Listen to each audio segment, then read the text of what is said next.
Annyeong, Yarbon, good morning, yes, hi guys. So for today's video is, samahan nyo kaming maglinis ng aming motor. Guys, alam nyo ba, ito yung ginagamit kong pang pakintab ng aming motor, yung Armor Wax. Guys, nabili ko lang dito sa TikTok for only 135 pesos and buy one take one na siya guys. Alam nyo guys, may kasama yan siyang sponge, pero hindi namin ginagamit yung sponge kasi mas prepare sa amin gamitin yung basahan lang. Kasi mas maganda siya gamitin kumpara dun sa sponge. Pero kayo guys, nasa sa inyo naman yan kung gagamitan nyo ng sponge or basahan. Pero mas prepare kami sa basahan guys. So ayan, makikita nyo naman guys kung ano yung difference niya sa nilagyan at sa hindi nilagyan. So ayan, di ba? Sobrang kintab. Mas makintab pa sa face mo. Charis. Walang ganun. So guys, kung gusto niyo pala ng ganyan guys, i-check out nyo lang yan sa akin yung basket, meron ako niyan. Tapos guys, di ba? Sobrang ganda niya guys. Oh, konti lang yung nilagyan namin pero tingnan nyo naman ang dami na nang nilagyan. Tapos guys, makikita nyo guys, sobrang dugyot na ng aming motor. Kaya sabi ko sa aking baby loves, charis baby loves, sabi ko sa aking jowa, linisin na namin kahit maulan pa kasi hindi ko na carry. Ayaw ko nakikita marumi simot-mot ganun. So guys, yung pangalan ng motor namin is smooth-mot. So guys, ayan guys, so makita nyo may pa-advertise kami diyan. Pinapakita namin sa inyo guys kung gaano talaga kaganda si Armor Wax gamitin sa motor. Ganun guys, 'di ba? Sobrang ano lang guys, sobrang ganda niya lang gamitin tapos ang smooth pa niya gamitin.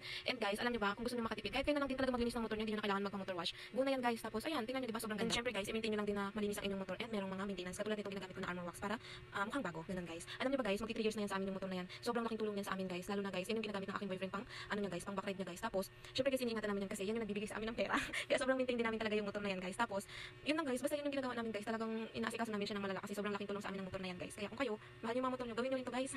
So ayan na guys yung kanyang finished product, 'di ba? Sobrang ganda, sobrang kintab, masarap sa mata. So happy na ang aming